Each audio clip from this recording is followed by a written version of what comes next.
Summarise वे में समझने की कोशिश की।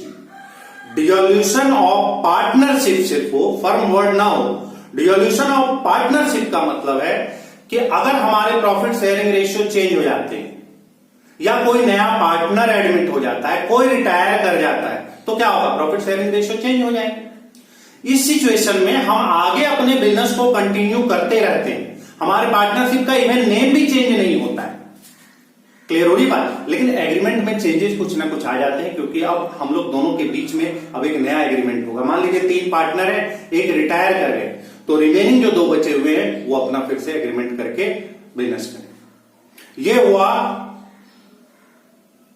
Dissolution of partnership. अब डिसोल्यूशन ऑफ पार्टनरशिप फर्म का क्या मतलब हुआ? बेटा डिसोल्यूशन ऑफ पार्टनरशिप फर्म का क्या मतलब हुआ कि हम लोग सबने मिलकर ये डिसाइड किया या कोर्ट ने ऑर्डर दिया। मैं थ्योरी में नहीं जाना चाहता हूं, मैंने क्या बोला कि थ्योरी में आपको पढ़ने का मौका दूंगा, ठीक है, मैं पढ़ा भी दूंगा, लेकिन अभी 2 दिन मौका दूंगा। ये मंडे को हम लोग क्लास करेंगे। 2 दिन तक आप पहले चैप्टर में 5-6 पेजेज हैं, उसको आप अच्छे से पढ़ लीजिए, ठीक है। फिर भी एक लाइन में बता देता हूं कि डिसोल्यूशन ऑफ पार्टनरशिप फर्म का क्या मतलब हुआ कि हम लोगों ने डिसाइड किया कि अब हम बिजनेस को रन नहीं करेंगे। We are not going to run our business. Business को ही हम बंद कर देते हैं। बिजनेस को बंद करेंगे तो लेमन टर्म में आप समझिए, इसमें थ्योरेटिकल बातें जो आपको पढ़नी है मंडे को हम डिस्कस करेंगे, क्योंकि इस थ्योरेटिकल बातों से प्रॉब्लम को सॉल्व करने में कोई दिक्कत की बात नहीं है। तो इंपॉर्टेंट बात यह है कि इसमें क्या होता है कि हमारे बिजनेस ही बंद हो जाते हैं। पार्टनरशिप फर्म का डिसोल्यूशन का मतलब हुआ कि पार्टनरशिप बंद, सारे एसेट्स को बेच दो आप और आपस में पैसे बांट लो, लेमन टर्म में समझो। क्लियर हो रही है बात? तो ये हुआ डिसोल्यूशन ऑफ पार्टनरशिप फर्म। ये बिजनेस कंटिन्यू आगे नहीं चलेगा, बिजनेस बंद। और केवल पार्टनरशिप का डिसोल्यूशन का क्या मतलब? हम लोगों में जो पार्टनरशिप था 4 लोगों में, अगर 4 पार्टनर हैं तो उनके रेशियो में पार्टनरशिप भंग हो गया, बिजनेस चल रहा है, फिर हम एक नया पार्टनरशिप करेंगे। क्लियर हो रही बात? तो मंडे को बच्चों हम लोग थ्योरेटिकल एस्पेक्ट को पढ़ेंगे। यहां हम प्रैक्टिकल एस्पेक्ट की बात कर रहे हैं। प्रैक्टिकल एस्पेक्ट को समझिए, मंडे को आपको पढ़ के आना है, ठीक है। लेट अस सी। देखिए बच्चों, let us see the important thing is कि पार्टनरशिप के प्रॉब्लम को हम किस तरह से सॉल्व करने जा रहे हैं। पार्टनरशिप के जो प्रॉब्लम्स हैं वो हम कैसे सॉल्व करें, इस चीज को आप समझने के लिए एक चीज समझिए, सिंपल। आप हर घर में जानते हैं कि एक समय आता है जब भाइयों के बीच में डिस्ट्रीब्यूशन हो जाता है। जो पेरेंटल एसेट्स होते हैं, जो पैतृक संपत्ति होती है बेटा, पेरेंटल स्टेटस, जो भी हमारे एसेट्स होते हैं उसको हम लोग डिस्ट्रीब्यूट कर लेते हैं। सुनते हैं ना आप लोग कि ये लोग 2 भाई थे, दोनों अलग हो गए। Is it clear? There are 2 brothers, दोनों ब्रदर्स थे, उन लोगों ने डिसाइड किया कि हम कंबाइंड नहीं रहेंगे, अलग अलग रहेंगे। उस सिचुएशन में क्या होता है कि पेरेंट्स के जितनी भी संपत्ति होती है, एसेट्स को हम लोग या वो लोग दोनों बच्चे आपस में डिस्ट्रीब्यूट कर लेते हैं। लगभग सेम सिचुएशन पार्टनरशिप में भी है। एक लेमन टर्म में समझिए, पार्टनरशिप फर्म में क्या होता है, किसी भी वजह से नॉर्मली जब प्रॉफिट नहीं होने लगते हैं या बहुत वजह है, मैं फिर थ्योरी में नहीं जा रहा हूं, थ्योरी मंडे को डिस्कस करेंगे, है ना, क्योंकि प्रैक्टिकल सॉल्व करने के लिए थ्योरी जानने की कोई जरूरत नहीं है, वो एक अलग चीज है, इसीलिए मैं उसको नहीं करा रहा हूं। तो देखिए बच्चों, हम कैसे प्रैक्टिकली सॉल्व करेंगे, कैसे हम क्वेश्चन को प्रैक्टिकली सॉल्व करेंगे। आप सोचिए, कोई बिजनेस है, कोई भी बिजनेस आप अपने माइंड में रखिए, है ना, कोई एक बिजनेस है। बिजनेस में क्या होते हैं, बहुत सारे एसेट्स होते हैं और बहुत सारी लायबिलिटी होती है और कैपिटल भी होते हैं। अब हम लोगों ने डिसाइड किया है कि बिजनेस को हम लोग डिसकंटिन्यू करेंगे, डिसॉल्व कर देंगे। तो बेटा हम करेंगे क्या? हम करेंगे सबसे पहला काम कि जितनी लायबिलिटी है उसको पे कर दो। ऐसा क्यों? क्योंकि देखिए पार्टनरशिप में हम पर्सनली लायबल होते हैं। अगर पार्टनरशिप नहीं दे पाएगी पेमेंट क्रेडिटर की या लायबिलिटी की, तो आपके पास वो बंदा आ सकता है, आपका क्रेडिटर, और आपसे पैसे मांग सकता है। अगर आप लोग 4 पार्टनर हैं तो चारों पार्टनर पर्सनली लायबल है। समझ रहे ना बात को? तो बच्चों सबसे पहले हम कोशिश करेंगे कि लायबिलिटी को पे कर दें। जब हम लायबिलिटी को पूरे का पूरा पे कर देंगे, क्लियर है, तो हमारे पास कुछ एसेट्स भी बचेंगे। तो उस एसेट्स को हम लोग बांटने की कोशिश करें। अगर 4 पार्टनर है या 2 पार्टनर में आप समझिए, समझना ही तो है, 2 पार्टनर में समझिए, तो कुछ एसेट्स जो है बच्चों वो मिस्टर ए ले लेगा, मान लीजिए the name of partner is A and B, the name of partner is suppose A and B, तो ए कुछ एसेट्स ले लेगा, बी कुछ एसेट्स ले लेगा, कहानी खत्म, स्टोरी क्लोज। लेकिन इसमें भी एक प्रॉब्लम है। इसमें सर क्या प्रॉब्लम है बच्चों? कुछ ऐसे एसेट्स हो सकते हैं जिसकी जरूरत ना तो ए को हो और ना ही बी को, या कुछ चीजें ऐसी हो सकती हैं जिसको हम डिस्ट्रीब्यूट नहीं कर सकते। बेटे जैसे अगर हमारे बिजनेस में 2 एसी के है, एयर कंडीशन है, तो एक एयर कंडीशन ए ले लेगा, एक बी ले लेगा। लेकिन अगर एक ही एसी है तो कौन लेगा? समझ रहे ना बात को? या दूसरी बात है, कुछ ऐसे एसेट्स हैं जिसकी जरूरत दोनों में से किसी को नहीं है। बहुत सारे एसेट्स होते हैं जो बिजनेस के लिए तो इंपॉर्टेंट है, लेकिन हम घर में तो रख नहीं सकते हैं उसको। क्लियर? जैसे स्कूल है, बेंच, तो बेंच क्या करेंगे बच्चों? घर में क्या करेंगे? बेंच, उतना स्पेस तो होता नहीं कि हम बेंच रख लें। तो हम उस एसेट्स को मार्केट में सोल्ड आउट कर देते हैं बच्चों। हम उसको क्या करते हैं? मार्केट में सोल्ड आउट कर देते हैं। क्लियर हो रही बात? और फिर पैसों को डिस्ट्रीब्यूट कर लेते हैं। हम पैसों को डिस्ट्रीब्यूट, पहले लेमन टर्म में बच्चों चीजों को समझो हम क्या बताना चाह रहे हैं। अगर कोई एक उदाहरण ले लो बेटे, एक उदाहरण ले लो। चलो हम एक स्कूल का उदाहरण ले लेते हैं बच्चे। एक स्कूल बंद होने जा रहा है। अब स्कूल के पास आप समझ रहे हैं, आप विजुअलाइज कीजिए कि कितने एसेट्स होते हैं। लायबिलिटी स्कूल की क्या होगी बेटे? स्कूल की लायबिलिटी हो सकती है कि हो सकता है कि लोन लेकर के उसने बिल्डिंग बनाया हो, या लोन लेकर के उसने बेंच खरीदा, पहली लायबिलिटी। दूसरी लायबिलिटी, उनको टीचर को पेमेंट करना है बच्चे, टीचर को पेमेंट करना है ना, टीचर को भी पेमेंट करना है, ये भी उसकी लायबिलिटी। अभी उन्होंने पेमेंट नहीं किया है। और स्कूल में जो जो चीजें हैं, बेंच है, बोर्ड है, ग्रीन बोर्ड है, बेंच है, चौक है, जो होते हैं एसेट्स, वो एसेट्स है। और मान लीजिए 4 पार्टनर थे, चारों ने डिसाइड किया ना स्कूल में अब कोई फायदा नहीं है, बंद करो, टीचर लोग ये सारा पैसा ले जाता है ना, हमें कुछ नहीं मिल रहा है। ऐसा वो लोग सोच करके उन्होंने डिसाइड किया कि हम बंद कर देंगे। तो सबसे पहले वो क्या करेंगे बच्चों कि लोन को पेमेंट करने की कोशिश करें। अब लोन के लिए पैसे कहां से आएंगे? अरे एसेट्स को बेच दो। अगर आपने हाइपोथिकेशन पे नहीं रखा है तो एसेट्स को बेच दो और जो पैसे हैं लोन का पेमेंट कर दो। क्लियर होगी बात? उसके बाद आप कोशिश करो कि जितने टीचर की, मतलब जितने भी तरह की लायबिलिटी होती है उस लायबिलिटी को पे कर दे। और अगर आपने सारे एसेट्स बेच दिए हैं तो फिर पैसे बांट लो। लेकिन अगर सारे एसेट्स नहीं बेचे हैं, जितने एसेट्स आपके पास बचे हुए हैं उसमें से आप बांट लो, डिस्ट्रीब्यूशन कर लो। 4 लोग हैं, कुछ एसेट्स को आप कुछ ले लो। अच्छा, उसकी वैल्यू होती है। जैसे मान लीजिए कि कोई बेंच है, तो हम बेंच की वैल्यू लगाएंगे कि भाई ये 4 बेंच की कीमत 50,000 है। तो आप 4 बेंच ले रहे हो तो मैं समझूंगा कि 50,000 रुपए का सामान आपने ले लिया। अब 2 पुराना एसी मैं ले रहा हूं तो इसकी भी वैल्यू लगेगी कि 2 पुराने एसी की वैल्यू 50,000 है, तो ये 50,000 आप ले रहे हैं। बहुत ही मजेदार है और सबसे इंपॉर्टेंट बात है कि ये बहुत ही आसान है। और उससे भी इंपॉर्टेंट बात है कि आप एडमिशन, रिटायरमेंट डेट जानते हैं या नहीं जानते, उससे कोई मतलब नहीं। Is it clear? कॉन्सेप्ट समझ रहे हैं? तो बेटे इसमें हम 3 अकाउंट बनाते हैं। अगर आपको डिसोल्यूशन और पार्टनरशिप पढ़ना है तो इसमें पूरे क्वेश्चन में, पूरे चैप्टर्स में हमें 3 अकाउंट्स ही प्रिपेयर करनी है। If you want to prepare dissolution और पार्टनरशिप के अकाउंट प्रिपेयर करना चाहते हो तो first one is you have to prepare realisation account. Realisation account first one क्या है बच्चों? Realisation account. सबसे पहले हम बनाते हैं रियलाइजेशन अकाउंट। सर इस रियलाइजेशन अकाउंट में क्या होता है? बेटे रियलाइजेशन अकाउंट का मतलब होता है हम एसेट से कुछ रियलाइज कर रहे हैं। रियलाइज का मतलब क्या होता है? प्राप्त करना।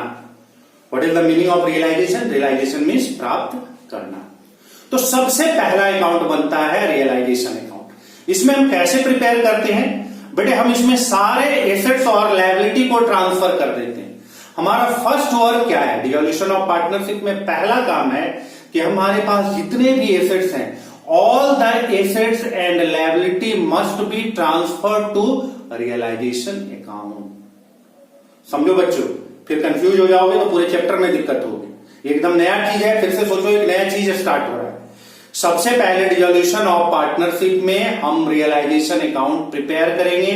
रियलाइजेशन अकाउंट में हमारे जो भी बैलेंस शीट में एसेट्स और लायबिलिटी है उन सारे एसेट्स और लायबिलिटी को ट्रांसफर कर देंगे। दूसरा काम, उस एसेट्स और लायबिलिटी से, देखो अगर कोई एसेट्स है तो दो चीजें हो सकती है, या तो उसको कोई पार्टनर ले ले या वो सोल्ड आउट हो जाए। देखिए सबसे पहले हम क्या करेंगे, ट्रांसफर करेंगे। फिर आप देखिए एसेट्स, हमारे पास जो भी एसेट्स है उसके दो ट्रीटमेंट हो सकती है। फर्स्ट ट्रीटमेंट क्या होगा बच्चों, कि हम इसको मार्केट में सोल्ड आउट कर देंगे। हम इसको क्या करेंगे बच्चों, सोल्ड आउट करेंगे ना। और दूसरा क्या है कि taken by partner, taken by partner. बेटे कोई भी एसेट्स आपके पास है तो उसकी क्या ट्रीटमेंट हो सकती है। फर्स्ट ट्रीटमेंट एकदम बिगिनिंग से समझो, फर्स्ट ट्रीटमेंट क्या होगा कि उसको मार्केट में बेच देंगे और पैसे को ले लेंगे। दूसरा क्या होगा कि कोई पार्टनर बोलेगा इसको बेचो मत, मुझे ही दे दो, मुझे आपको पैसे देने ही है ना तो आप मुझे ही दे दो। क्लियर होगी बात। उसी तरह से सेकेंड, हम सारे लायबिलिटी को ट्रांसफर करेंगे। सेकेंड क्या करेंगे, लायबिलिटी को ट्रांसफर करेंगे। रियलाइजेशन अकाउंट में हम एसेट्स को ट्रांसफर करेंगे और सेकेंड वन हम लायबिलिटी को ट्रांसफर करेंगे। बेटे लायबिलिटी की क्या ट्रीटमेंट होगी, what is the treatment in liability. एक ही बात है बच्चों, लायबिलिटी में क्या हो सकता है, इसमें भी दो बातें होंगी। फर्स्ट, हमें कैश में पेड करना होगा, कैश या बैंक। बेटे कैश और बैंक में कंफ्यूज नहीं करना। हमारे पास कोई भी लायबिलिटी है, कोई भी लायबिलिटी है तो उस लायबिलिटी को हमें कैश में या चेक में पेमेंट करना होगा। और दूसरा सिचुएशन क्या होगा बच्चे, द सेकेंड सिचुएशन इसमें भी कि कोई पार्टनर लायबिलिटी को ले सकता है, टेकन बाय पार्टनर। ठीक है बेटे, तो हमने क्या बताया आपको, सबसे पहला हम रियलाइजेशन अकाउंट बनाएंगे, पहला। दूसरे की बात अभी छोड़ दो, जब बनाएंगे तो बताएंगे। तीन चीजें बनानी होती है, एक रियलाइजेशन, दूसरा पार्टनर्स कैपिटल, तीसरा बैंक। लेकिन हम स्टेप बाय स्टेप सीखेंगे, एक बार में सारी चीजें नहीं सीखेंगे। Is it clear. हम सिर्फ एक ही चीज जान रहे हैं कि हम डिसोल्यूशन ऑफ पार्टनरशिप पढ़ रहे हैं और डिसोल्यूशन ऑफ पार्टनरशिप में हमें रियलाइजेशन अकाउंट प्रिपेयर करना होता है। तो पहला रियलाइजेशन अकाउंट हम प्रिपेयर करेंगे। फर्स्ट थिंग, रियलाइजेशन अकाउंट में हम क्या, मीनिंग क्या होता है, what is the meaning of realisation account. The meaning of realisation account is कि कुछ रियलाइज करना, प्राप्त करना। बिजनेस तो हमारा बंद हो रहा है तो हम एसेट्स वगैरह को बेच देंगे और कुछ प्राप्त करेंगे। तो सबसे पहले चीज कि रियलाइजेशन में हमारे बैलेंस शीट के, हमारे पास जितने भी एसेट्स हैं सब एसेट्स को ट्रांसफर कर देंगे। फिर आप पूछेंगे सर कैसे करेंगे, अरे ये तो बताऊंगा, चिंता मत करो, अभी केवल समझो कि हम करेंगे क्या। हमारे पास जितने भी एसेट्स हैं बैलेंस शीट में, अब ये मत पूछना एसेट्स क्या होते हैं, इतना आप 11th क्लास पास है। जितने भी एसेट्स हैं सभी एसेट्स को ट्रांसफर कर देंगे और ट्रांसफर करने के बाद जैसे प्लांट है, मशीन है, बिल्डिंग है, फर्नीचर है, उसको हम क्वेश्चन में गिवन होगा कि हम इतने में सोल्ड आउट कर रहे हैं तो उसे कैश रियलाइज करेंगे। जब आप सोल्ड करेंगे तो क्या होगा, आपको कैश रियलाइज होगी। सोल्ड करेंगे तो क्या रियलाइज होगी, कैश या बैंक रियलाइज होगी, यानी आपके पास पैसे आएंगे। या दूसरा तरीका यह भी हो सकता है कि कोई पार्टनर कह दे कि भाई इसको मत बेचो, हमें ही दे दो ना। देखो एसी सेकेंड हैंड है, इतना अच्छी है, एसी है, 1 साल पहले हमने खरीदा था, हमारा बिजनेस बंद हो गया, मार्केट में बेचोगे 5,000 रुपए से ज्यादा कोई नहीं ले, तो हमें ही दे दो आप, इसकी एक वैल्यू लगा दो और हमें दे दो। तो कोई पार्टनर या तो किसी एसेट्स को ले सकता है, टेकन बाय पार्टनर, मतलब कोई पार्टनर किसी एसेट्स को ले सकता है या हम उसको मार्केट में बेच सकते हैं। इसके अलावा तीसरा तो कुछ हो नहीं सकता है। कोई भी एसेट्स है तो क्या होगा, या तो मार्केट में बिकेंगे या कोई पार्टनर उसको टेक ओवर कर लेगा। क्लियर हो रही बात।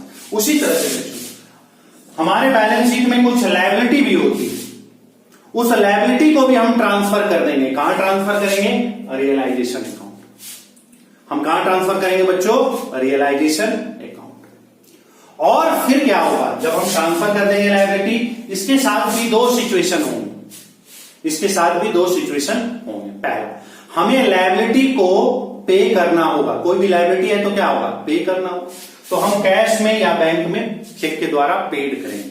First situation.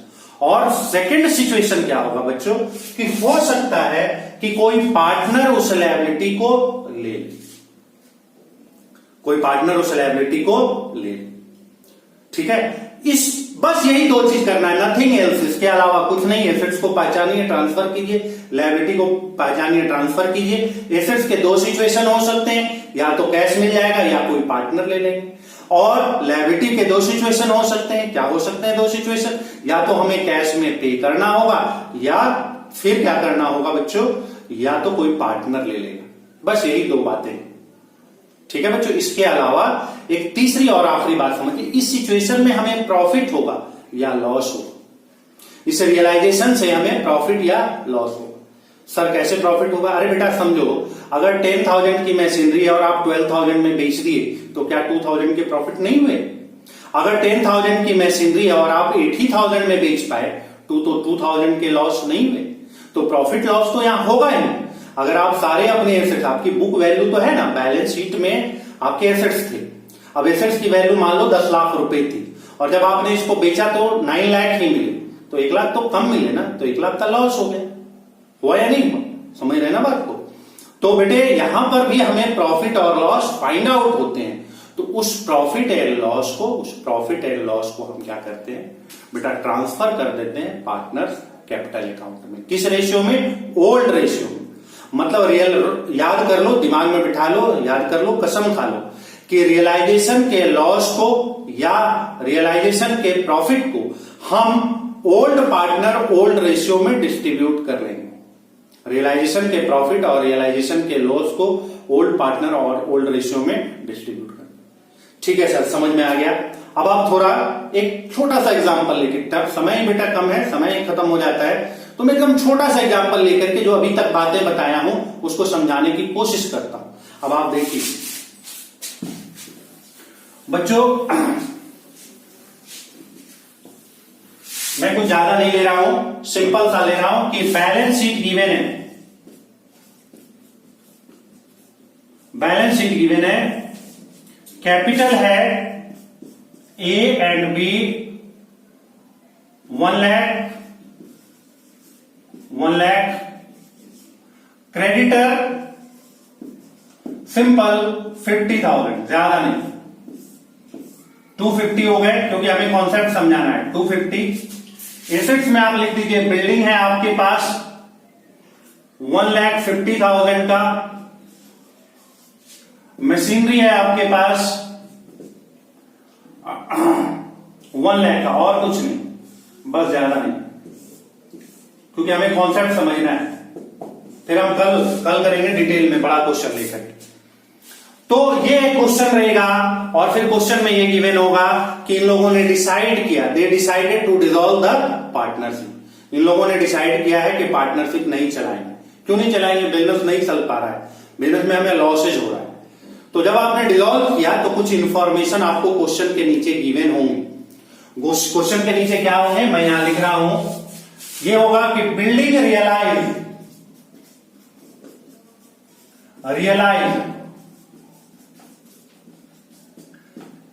20% less than book value. बेटा क्या इंफॉर्मेशन है? इंफॉर्मेशन है कि जो बिल्डिंग को जब बेचा हमने तो ये 20% less than book value realise हुई। समझ रहे ना? मतलब हम 20% कम में ही बेच पाए इसको। हम जब बिल्डिंग को बेचे तो 20% हमें कम पैसे मिले। Is it clear? Second, machinery realise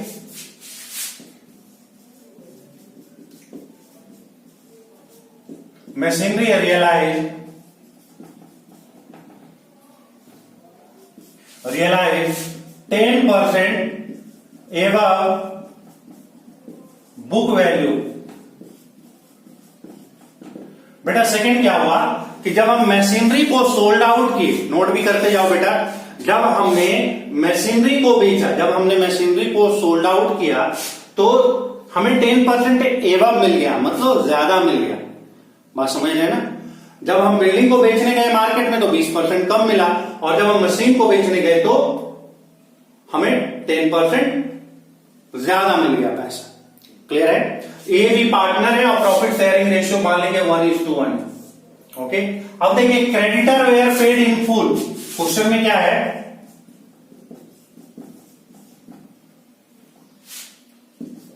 creditor were paid in full. इसका क्या मतलब हुआ कि क्रेडिटर को हमें पूरे का पूरा पेमेंट करना पड़ा।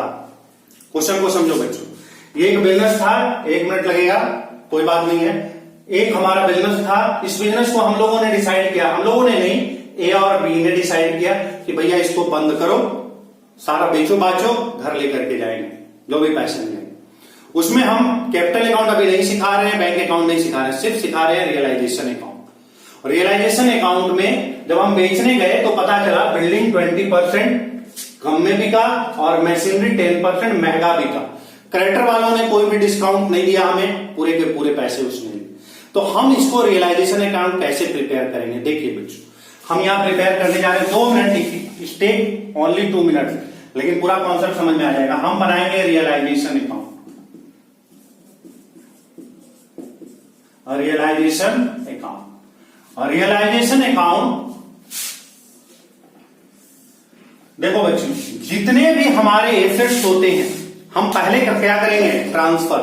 हम फर्स्ट थिंग क्या करेंगे बेटा, ट्रांसफर करेंगे, बैलेंस शीट से ट्रांसफर। तो हमारे पास जितने भी एसेट्स होते हैं, सारे एसेट्स को हम रियलाइजेशन के डेबिट में ट्रांसफर कर देते हैं। क्या करते हैं, जितने भी हमारे पास एसेट्स होते हैं, वो सारे एसेट्स को हम रियलाइजेशन के डेबिट में ट्रांसफर कर देते हैं। अब देखिए हमारे पास एसेट्स कौन है, बिल्डिंग मशीनरी। अब आप क्वेश्चन पूछ सकते हैं, सर अगर कोई एसेट ना बिका हो, बेटे बिके या ना बिके इससे हमें कोई मतलब नहीं। हमें एक ही बात दिमाग में बिठानी है, और वो बात है कि सारे एसेट्स रियलाइजेशन के समय में सारे एसेट्स को और सारे लायबिलिटी को रियलाइजेशन में ट्रांसफर करेंगे। एक ही बात याद रखनी, बिके ना बिके, पार्टनर ले ना ले, इस सबसे कोई मतलब नहीं। तो हमारा सबसे फर्स्ट वर्क क्या होगा बेटे, हमारा फर्स्ट वर्क होगा कि हम बैलेंस शीट में से सारे एसेट्स और सारे लायबिलिटी को रियलाइजेशन में ट्रांसफर करेंगे। एसेट्स को हम रियलाइजेशन के डेबिट में ट्रांसफर करते हैं, एसेट्स को रियलाइजेशन के डेबिट में और लायबिलिटी को रियलाइजेशन के क्रेडिट साइड में। तो सबसे पहले हम देखेंगे, देखो यहां बिल्डिंग है, पार्टिकुलर अमाउंट लिखेंगे बच्चों, ये सब तो होगा ही, समय कम है, पार्टिकुलर अमाउंट। देखिए 2 बिल्डिंग, हम क्या लिखेंगे, 2 बिल्डिंग और अमाउंट इज 1,50,000। फिर क्या होगा बच्चों, 2 machinery and amount is 1 lakh. हमने क्या पढ़ाया और क्या समझाया बच्चों, कुछ नहीं पढ़ाया है, कुछ नहीं समझाया है, कोई कॉन्सेप्ट नहीं है। हम चूंकि रियलाइजेशन में रियलाइज करते हैं तो सबसे पहले ट्रांसफर करेंगे सारे एसेट्स को। इससे कोई मतलब नहीं है कि क्वेश्चन में एडजस्टमेंट में वो बिका है, नहीं। रूल याद रखिए कि हम सारे एसेट्स को डिसोल्यूशन के समय में ट्रांसफर करेंगे रियलाइजेशन के डेबिट में। और जितनी भी लायबिलिटी है, पेमेंट करें ना करें तो सबसे कोई मतलब नहीं, जितनी भी लायबिलिटी है सबको क्रेडिट में। तो एक ही है, बाई क्रेडिटर। अभी छोटा क्वेश्चन है, by creditor and amount is 50,000। Is it clear? तो हम पहला काम क्या करेंगे, सारे एसेट्स को ट्रांसफर कर देंगे रियलाइजेशन के डेबिट में, सारे लायबिलिटी को रियलाइजेशन के डेबिट में। जैसे बता रहा हूं वैसे समझो, कंफ्यूज मत होना कि उसको मिला नहीं दिया नहीं, ये सबसे कोई मतलब नहीं। अब हम सेकेंड सिचुएशन पर आएंगे। द सेकेंड सिचुएशन इज कि एडजस्टमेंट पर आएंगे।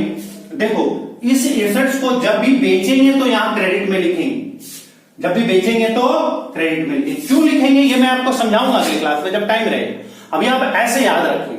तो देखिए बोल रहा है कि building realise 20% less than book value. तो बेटा ये बिल्डिंग है कितने का, 1,50,000 रुपए का है। 1,50,000 रुपए में 20% कम कर दो, निकालो। 1,50,000 का 10% कितने होते हैं, 15,000। तो 20% कितने होंगे, 30,000 होंगे। तो यानी कि वो रियलाइज कितना हो रहा है, 30,000 कम हो रहा है, यानी 1,20,000 रुपए में रियलाइज हो रहा है। तो बच्चे रिवर्स में लिखेंगे, बाई बैंक। बाई क्या लिखेंगे, बैंक अकाउंट। हमें पैसे मिल रहे हैं किसको बेच के, बिल्डिंग को बेच करके 1,20,000। क्या किया आपने, समझा आपने? इसको क्रेडिट लिखना है, इसको क्रेडिट में लिखना है कि जब हमने बिल्डिंग को बेचा तो हमें मिला 1,20,000। ये बैंक 1,50,000 रुपए में 20% कम करोगे तो 1,20,000 ही आएंगे। अब आप इसको निकालिए, क्लियर है?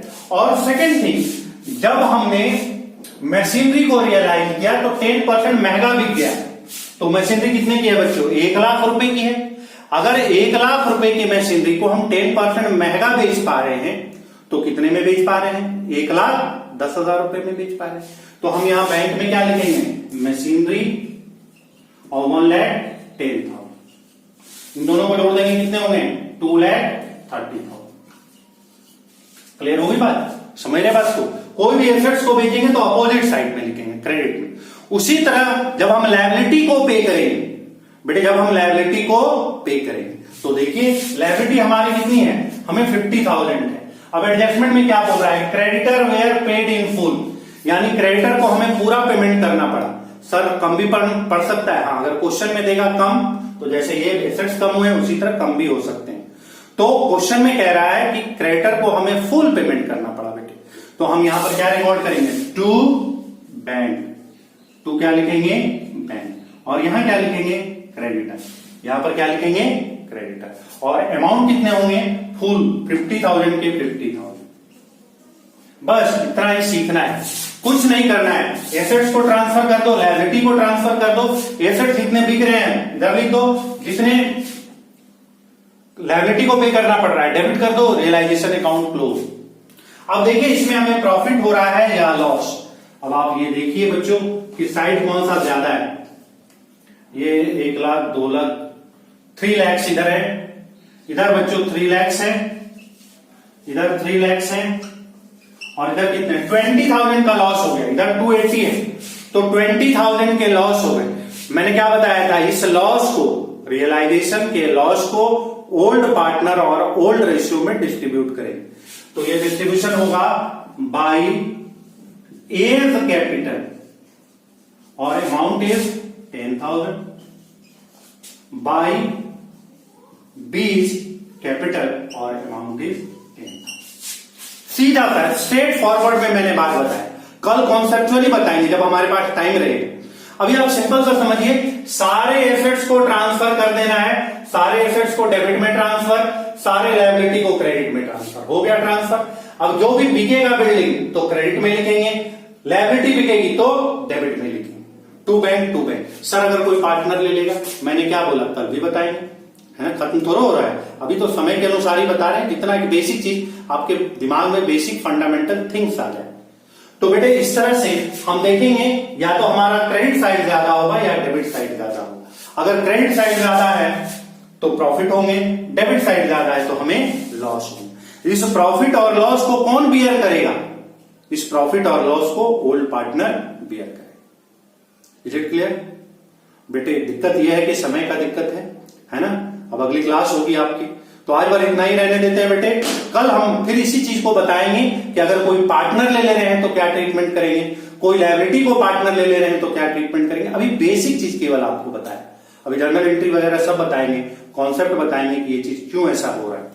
ठीक है, क्योंकि टाइम की दिक्कत है तो टाइम के अनुसार ही बताना पड़ता है कि इतना बता दें कि आपको समझ में आ जाए बात। याद रखिए संडे को इसकी थ्योरी पूरी पढ़ करके रखना है। हो सकता है मंडे को मैं डायरेक्ट पूछूंगा, है ना? पढ़ाऊंगा कम, पूछूंगा ज्यादा। हाँ, प्रैक्टिकली मैं बता दे रहा हूं। और रिटायरमेंट डेथ वगैरह के सॉल्यूशन, कुछ बच्चे मैं बार बार बोल रहा हूं भेजते हैं, कुछ बच्चे नहीं भेज रहे हैं व्हाट्सएप पे, बुरी बात है, बना करके भेजिए। आज बार इतना ही, ठीक है? समय नहीं है, चलिए ओके बाय।